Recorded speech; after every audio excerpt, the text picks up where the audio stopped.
Saludos, amigos y amigas de La Respuesta. En el pasado programa agoté un tiempo considerable tratando el caso de Brasil y la persecución política agresiva, feroz, que se ha desatado contra el expresidente Luis Ignacio Lula da Silva, después de haberse producido el escandaloso espectáculo de un impeachment contra Dilma Rousseff, destituyéndola de la presidencia de la República Federativa del Brasil. Dije que era previsible que ese ataque, destinado a evitar que Lula pueda ser el candidato presidencial del 18, aumentaría en su intensidad, porque lo está dirigiendo fundamentalmente el poder del mundo. Los grupos de gran poder de la gobernanza mundial, que están más allá de los gobiernos, evidentemente están decididos a descalabrar el BRIC, es decir, la conjunción de las economías emergentes, China, Rusia, India, Brasil, África del Sur. Y tomaron Brasil, que es en la pata del BRIC que está en Latinoamérica. Fundaron un banco equivalente a todos los bancos mundiales y a todos los fondos.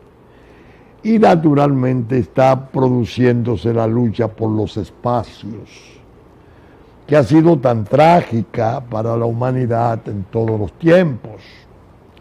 Se podría decir que las peores guerras han tenido por base el comercio.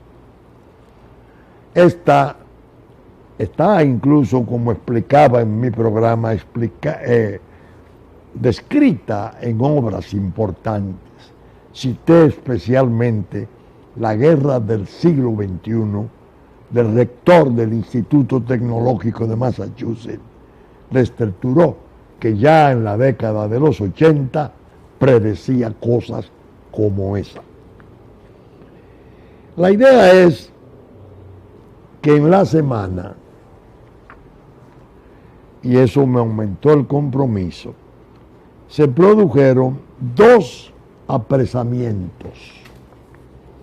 Uno de un hombre muy importante, Guido Mantega, que fuera ministro del gabinete del presidente Lula, ministro de Hacienda. Este fue un caso muy duro porque lo sacaron de una clínica donde se estaba practicando una cirugía a su esposa, una cirugía mayor de cáncer. Un gran aparataje parecido a aquel que se hiciera hace unos meses para ir a apresar al propio Lula. Y cuando lo llevaron ante el juez Sergio Moro, a este Guido Mantega, 2 horas después lo liberó. Lo liberó temporalmente, claro está. No lo interrogó siquiera, como una manera de repudiar la grosería, la violencia compulsiva del apresamiento. Después, días después, cae otro gran ministro, tanto de Lula como de Dilma. Este es Antonio Palocci. Y ocurrió en el apresamiento de este último algo muy significativo, que a mí me llamó la atención y quiero referirlo hoy. El ministro de Justicia, Morantes, en un acto político del día anterior, refiriéndose a la prisión de Mantega, el primer ministro que fuera apresado y liberado en 2 horas, temporalmente, claro está. Ese ministro de Justicia dijo: no se inquieten, no se apuren, que en esta semana lo que está ocurriendo no es nada, lo que viene la semana que viene. No se inquieten. Eso produjo un gran escozor. Hasta la propia Policía Civil de la Investigación Federal medio se resintió con la imprudencia de este ministro extravagante que hacía un anticipo de que vendrían más. Al detener a Palocky, se vio que venían más y reiteró que vendrían más en la próxima semana. Eventos mayores, lo que indica que la persecución a Luis Ignacio Lula da Silva está en curso en una forma clara, parece que indetenible, y el propósito sigue siendo el mismo: evitar que ese hombre importante, que ese ícono de la política de Brasil y de América Latina, esa figura mundial, que siendo presidente 8 años se le admite que sacó de la pobreza 45 millones de brasileños, pueda intentar la presidencia en el 18. La situación es simple. Si Lula va a la presidencia de Brasil, la pata de América Latina del BRIC, que es Brasil, sería uno de los canales importantes para el programa gigantesco de Asia de ingresar a América Latina en ayuda de proyectos gubernamentales o no, es decir, hacerse presente en la forma en que China lo ha venido haciendo como China. Si con su Banco Mundial, Asia y América Latina con Brasil, con un presidente como Lula, capaz de insuflar, como decía, una mística especial, sería muy perjudicial para los intereses de Occidente. Por eso es el empeño de pararlo. Ahora bien, eso me llevó a mí a sostener, no la tesis, repito, la idea de que a los pueblos hay que protegerlos. Y uno de los medios que puede ser más efectivo sería legislar, tratando de darle a aquellos candidatos presidenciales de los pueblos la protección de la posibilidad de elegir y ser elegido, fuere cual fuere el grado de persecución política que exista. Porque la desgracia es que, viendo el caso de Dilma, uno sabe que los cargos fueron falsos, cargos absurdos, y las persecuciones de ese tipo en esos niveles regularmente tienen formulaciones maliciosas, le crean cargos falsos, fraudulentos, solo con el propósito de matarle el prestigio, de tullirlos, de evitar que puedan participar en la política, y menos que puedan volver al poder. En lo de Dilma fue tan grosero porque los acusadores en el Congreso de Brasil, de ellos 154 están sometidos a juicio criminal, gravísimos, puntuales, con expedientes claros. Es decir, que era una acusación de reos criminales. Y con su decisión lograron desconocer y dejar sin efecto 54 millones de votos que se pusieran en urnas para hacer a Dilma Rousseff presidenta del Brasil. Yo pienso que entre nosotros estuvo a punto de producirse esa situación. Cuando apareció aquel famoso rayo de Quirino, que ya un periodista nacional que sirve mucho al extranjero y ha sido su profesión fundamental al servicio al extranjero en perjuicio de su nación, anunció incluso y dijo que Leonel Fernández sería presidente a menos que no aparezca un rayo desprendido desde el expediente de Quirino. Después escribe ahora otro artículo, Los misterios de Punta Catalina. Describe todas las falencias, todas las zonas oscuras de la planta de Punta Catalina.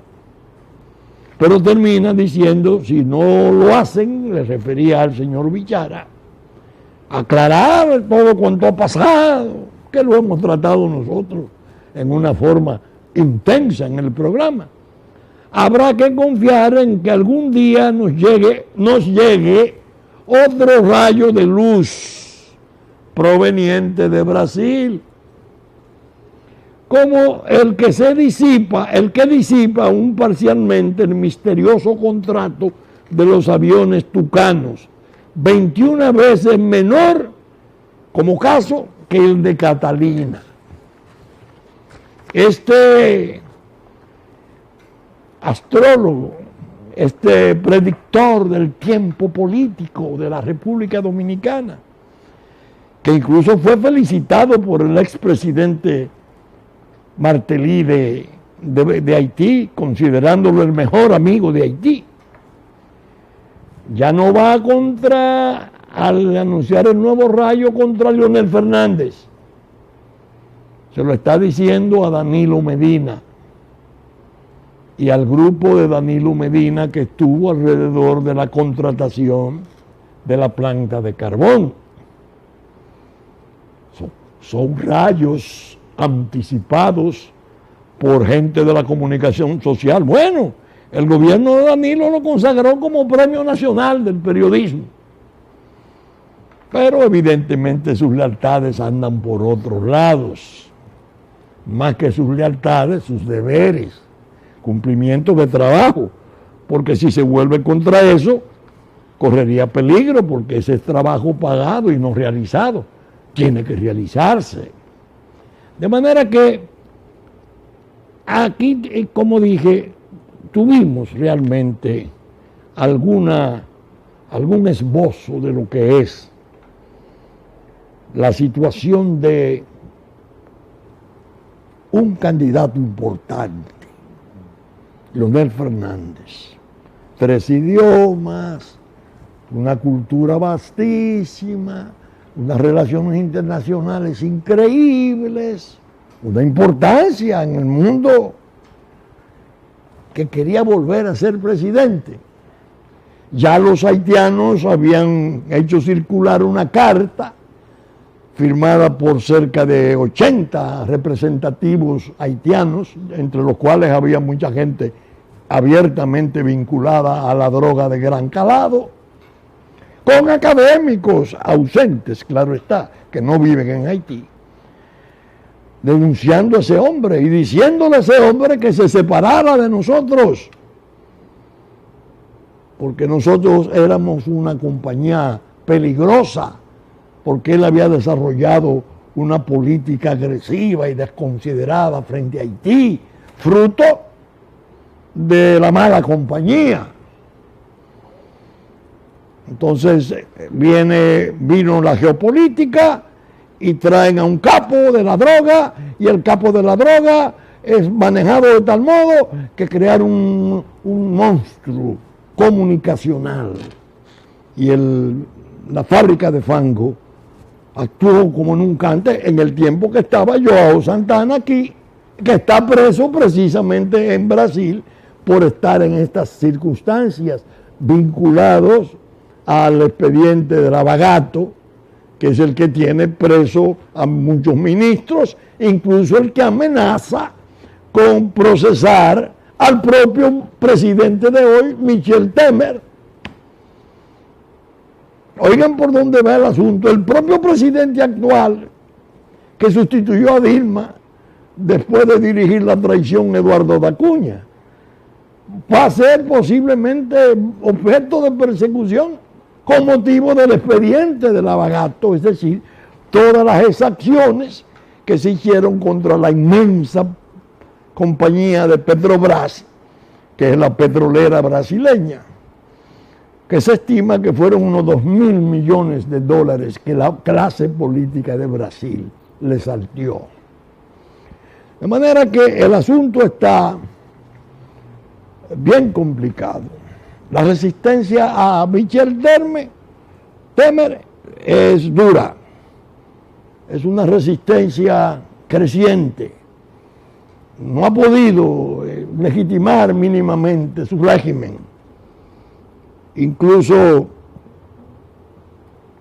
esas publicaciones, el diario El País de España, al referirse a la prisión, detenido exministro de Lula por corrupción en el caso Petrobras, la describe y dice, entre otras cosas, atiendan, además de ser el hombre fuerte del gobierno de Lula entre el 2003 y el 2006, Palocci fue uno de los coordinadores de la campaña de Rousseff, Dilma, a la presidencia del 2010. El arresto del exministro aumenta la presión sobre Lula, que se sentará en el banquillo por acusaciones de corrupción y lavado de dinero, y sobre el Partido de los Trabajadores en apenas días de las elecciones municipales en Brasil, que se celebrarán el próximo domingo. Es decir, que no solo es Lula el blanco para el 18, sino el Partido de los Trabajadores para las propias elecciones municipales de ahora, de estos días, de este domingo. Cuando uno advierte esas cosas, no se puede quedar de brazos cruzados, ni amarrar las ideas, ni negarse al análisis por razones de conveniencia, de oportunidad, no. Todas esas cosas están rondando sucesos aquí. Oigan que se lo estoy diciendo hoy. En un tiempo no dilatado, le haré la prueba de que tenía razón al afirmarlo. Es muy peligrosa la situación, porque es un expediente de naturaleza mundial. Es una guerra mundial del comercio y de los negocios.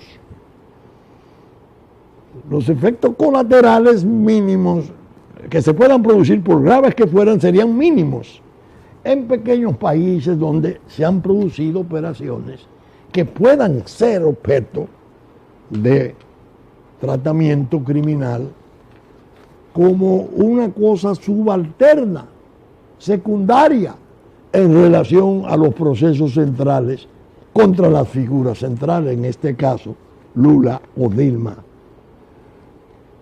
Esta publicación del País dice: la Policía Federal y la Fiscalía afirman tener indicios de la participación de Palocci, el ministro, en una presunta trama de lavado de dinero en la que estaría implicada la constructora Odebrecht. Recuerden que yo cité en el programa pasado que a Marcelo Odebrecht, que es el hijo mayor del viejo dueño de la gran empresa de Brasil y de América Latina, una monstruosa empresa de construcción. Le habían impuesto rápidamente, en una forma inopinada, casi 19 años de prisión. Al cabo de unos meses él dijo, yo voy a negociar. La famosa delación premiada. Premiada en el sentido de rebajar la pena. Joao Santana y su esposa hicieron lo mismo. Están negociando porque a Joao Santana de seguro los fiscales le mostraron la condenación de Marcelo Odebrecht. Y le habrán dicho, mira, estos 19 de Marcelo Odebrecht son parecidos a los tuyos. Entonces se rindieron, están negociando. ¿Qué pueden decir estos truanes, estos rufianes, estos bandidos? Del gobierno, el gobierno dominicano, el gobierno de Ecuador, el gobierno de Perú, el gobierno de Venezuela, es decir, donde han estado haciendo operaciones. Uno no puede medir hasta dónde pueden llegar las delaciones o las revelaciones que comprometan la responsabilidad de políticos, de empresarios, de gente que uno no se imagina que puedan estar en situaciones de ese tipo. Es decir, hay una especie de fenómeno de fuerza mayor en la acusación de Lula, muy grave, casi un terremoto. Yo le llamo tsunami, un tsunami, porque va a un oleaje posiblemente a afectar a muchos intereses. Entonces, vuelvo a mi idea, no a mi tesis. Lo importante es que a los pueblos no se les margine de esas operaciones. La prensa, sabemos, ha ido ganando terreno, y los medios de comunicación realmente manejan el poder.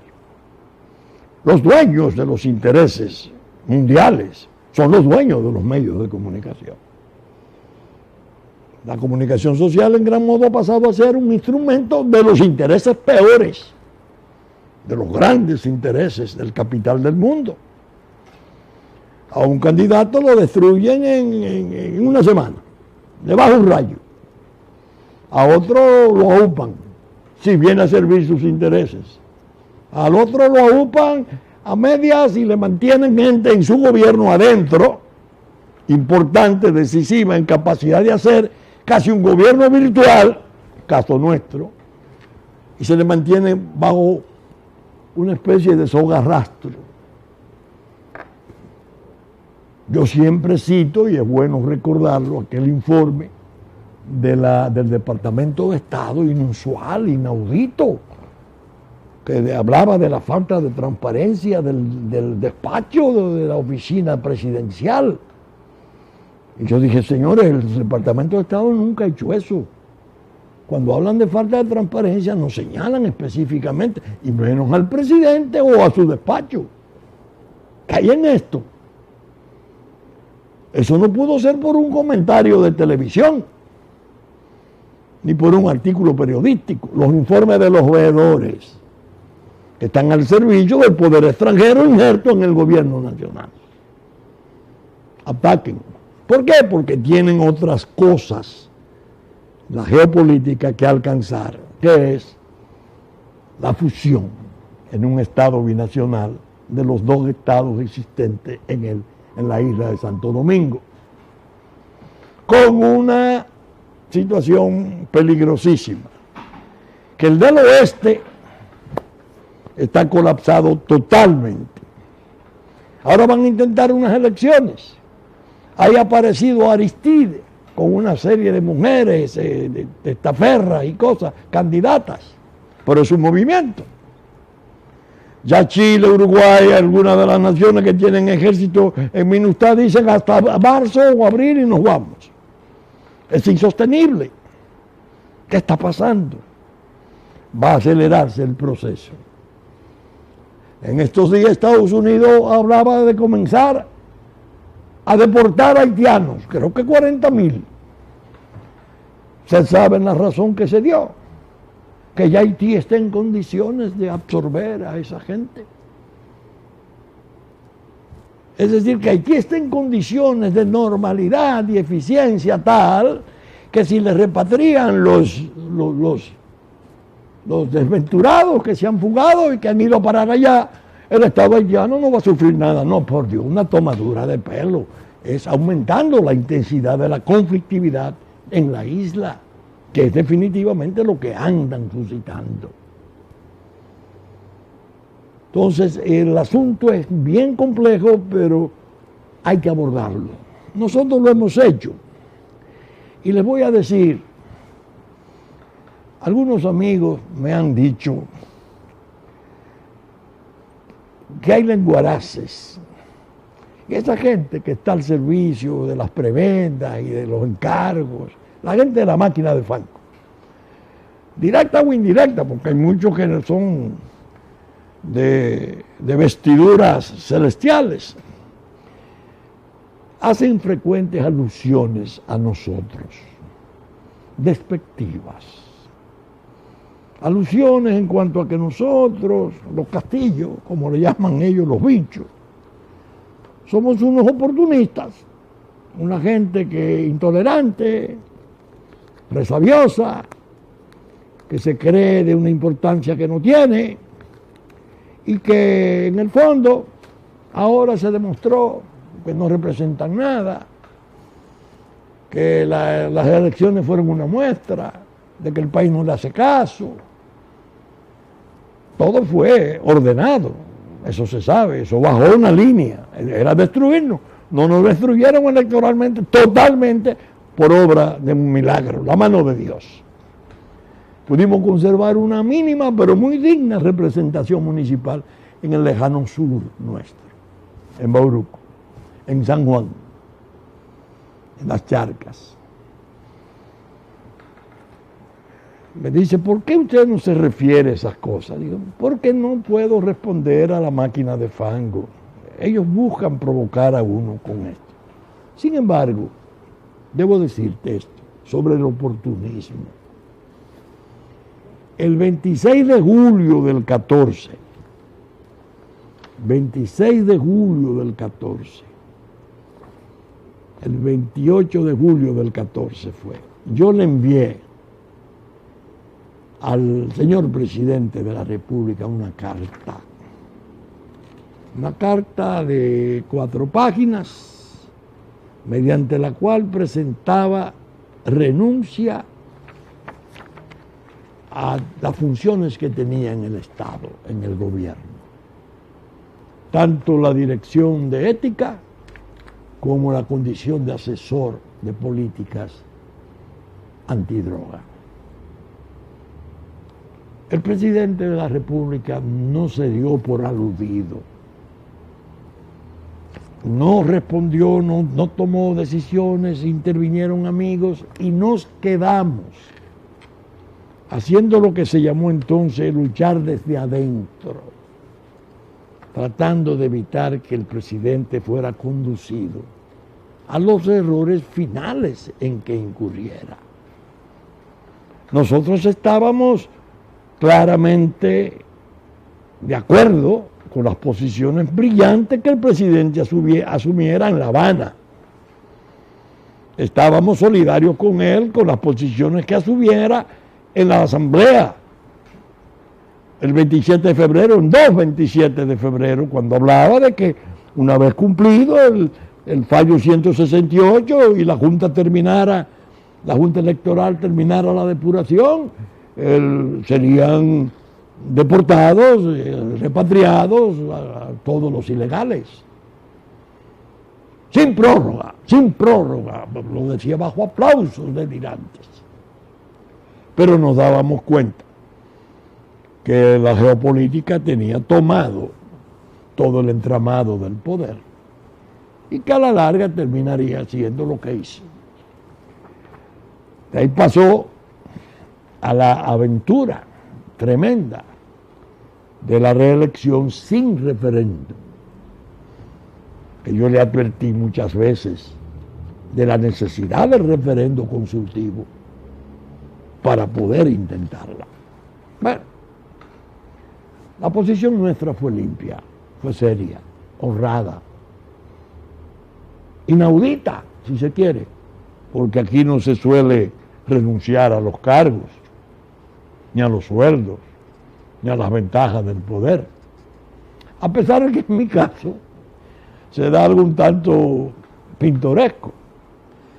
Yo fui presidente de la Comisión de Ética y Combate a la Corrupción del año 9, creo, al 12, cuando en el nuevo gobierno se fundó la Dirección de Ética Pública, cuyo director primero fui yo. Tenía las dos funciones: asesor en política de droga de Leonel Fernández, asesor de política de droga de Danilo Medina. Ganaba durante el primer periodo, atiendan ustedes, asesor de droga y presidente de la comisión, 75,000 pesos mensuales. ¿Oyeron ustedes? Las muchachas muy eficientes, secretarias de muchos ministerios, algunas de ellas mis amigas, ganaban más que yo. Honorífico, el servir en la Comisión de Ética. 75,000 pesos, me llegaban 67,000 como asesor de política antidrogas. Cuando voy a la dirección, ya era una cosa diferente. Honorífico, la política antidroga, y remunerado por instrucciones del Ministerio de Administración Pública. El sueldo que me tocaba eran unos 150,000 pesos. Es decir, yo no estaba pendiente de servirle a mi país en esas funciones por un salario ni por una ventaja. Los riesgos asumidos por nosotros como familia son incontables. Ya llevamos 3 asesinatos de gente que ha trabajado en la seguridad nuestra y un cuarto que milagrosamente se salvó con un tiro en el pecho cuando descansaba en su humilde casa un domingo, en la sala de su casa. Ya sabemos cómo ha obrado el pacto implícito, cómo han estado activos la narcopolítica, la narco, los desdenes y las rabietas de los poderosos, a quienes he tenido que emplazar en expedientes delicadísimos, que duermen el sueño eterno y que uno fue desmontado por desistimiento en una forma realmente escandalosa. Es decir, nosotros no andamos en la lucha nacional buscando ventajas. Y me encontré con un pensamiento de un presidente argentino, no ahora, hace tiempo. Lo usé al principio y lo voy a repetir hoy. El presidente Hipólito Yrigoyen de Argentina dijo en un momento: preferimos caer con todo el honor intacto en el cumplimiento de nuestra responsabilidad antes que el menguado provecho de ser aplaudidos y reverenciados por los oscuros intereses de los enemigos del país. En ello va la diferencia que existe entre la lealtad y la traición. Qué pensamiento más hermoso, dicho por Yrigoyen, un hombre notabilísimo, un presidente de excepción, un hombre que luchó contra esos intereses tremendos, por la libertad, por la democracia de su pueblo.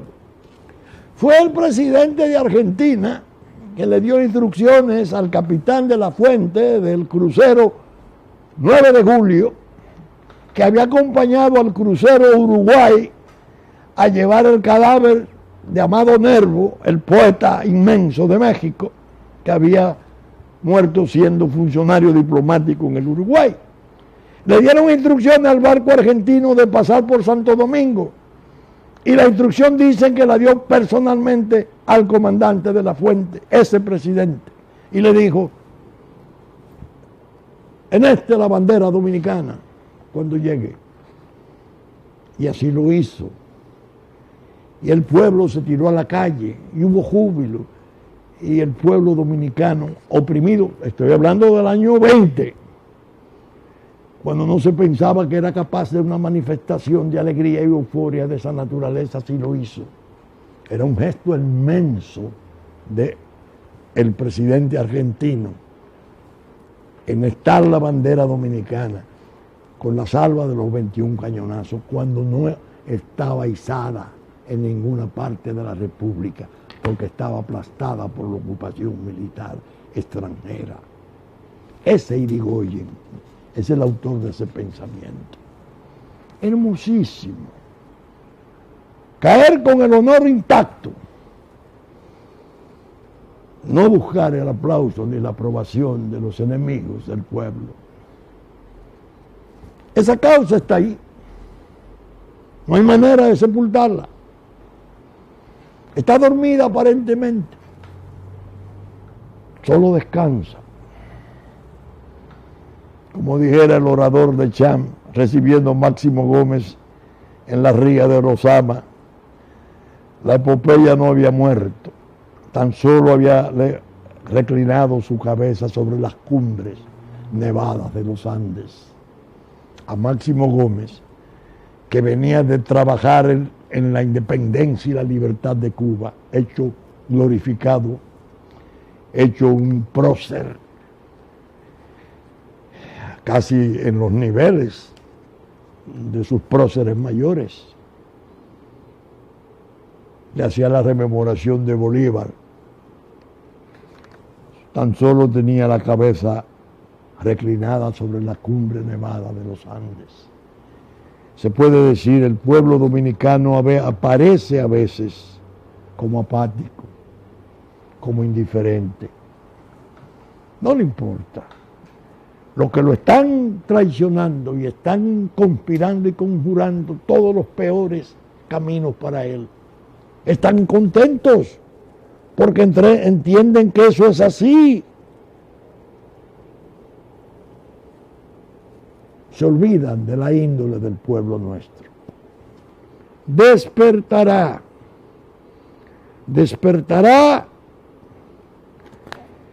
y lo hará en la forma impredecible en que siempre lo ha hecho. Que lo sepan.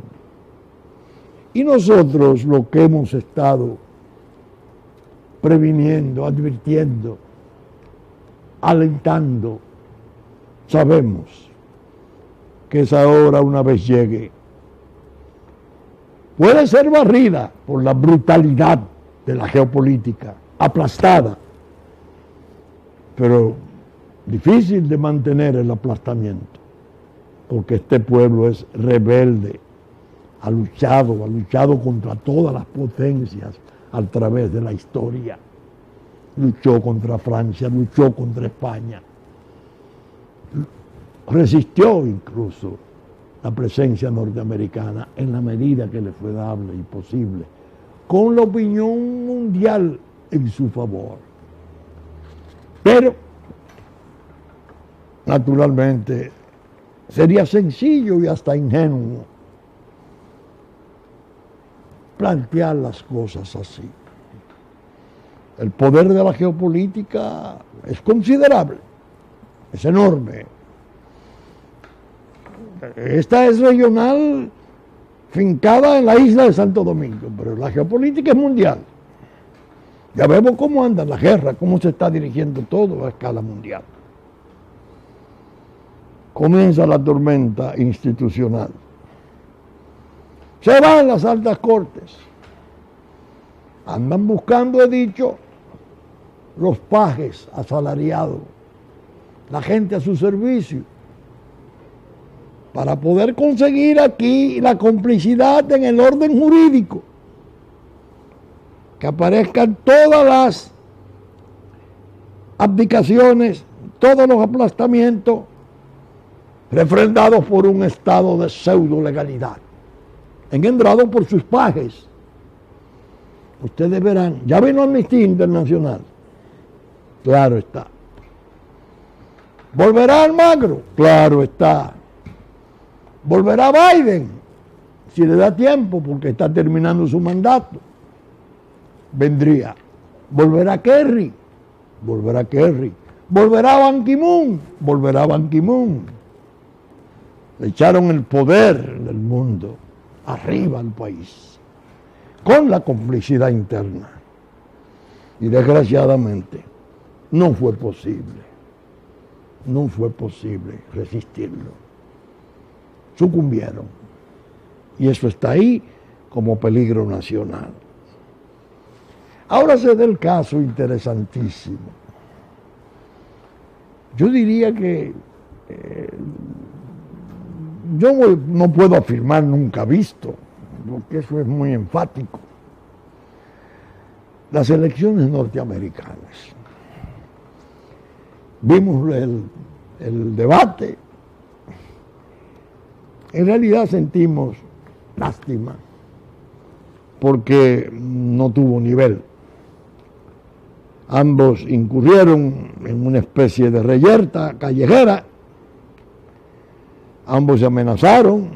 Uno habló de Alicia Machado, el otro le responde después que va a llevar los amantes del esposo. Una cosa sórdida, penosa. Pero asusta porque son los dueños del mundo.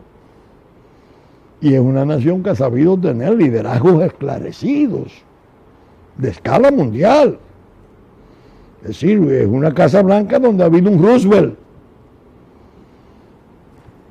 Sin contar a Abraham Lincoln y esos santos de la libertad y de las grandes luchas. Pero ahora para nosotros los dominicanos las elecciones tienen un significado ahí que la gente lo está tratando por debajo, medio murmurado, por murmuración. Si gana Hillary, nos llevó el diablo. Porque Hillary, como su esposo, son muy pro-haitianos. Yo he leído de la obra de Bill Clinton, su autobiografía, que es brillantísimo. No se pierda a nadie. A mi juicio es el político vivo más brillante que hay. Y hay 11 páginas de menciones de Haití. Fascinado por el vudú, fascinado por todas esas cosas misteriosas del estado vecino. Y de República Dominicana hizo una alusión de 3 líneas, que alguien le había dicho que estaba gobernado por un ciego que era muy intelectualmente muy bien preparado. La gente dice, si los Clinton ganan, él que ha estado haciendo las funciones de gobernador de la isla, porque lo invistió con ese cargo el presidente Obama, se va a acelerar el proceso aquí. Pero hay quienes le agregan el aderezo. Y esa relación amistosa de Leonel Fernández con la pareja Clinton. Él estaba invitado en la Fundación Clinton, invitado al debate por los Clinton. Tienen realmente una relación de amistad de muchos años. Desde el 96, yo fui testigo incluso de la primera etapa, que fue en Costa Rica. Fuimos a una reunión de los presidentes del Centroamérica y el Caribe, y en la cena del banquete, el presidente Clinton habló, todo lo que habló fue en alusión al presidente dominicano, que llegó a ser sorprendente porque era una manera de poner de lado a los demás presidentes de Centroamérica. Pero hay muchos que dicen, bueno, Leonel pasaría a ser un cómplice ya del clan Clinton para hacer todo lo que usted vive quejándose que se está haciendo contra la República Dominicana. Si gana Trump, uno no puede imaginarse qué pasaría porque luce impredecible. Pero habla de muro. Para México, nosotros tenemos la convicción del muro entre nosotros como un elemento de definición y de paz y de control ordenado, civilizado, tanto del comercio como de las personas. No un muro para encarcelar, no, sino para frenar este desorden.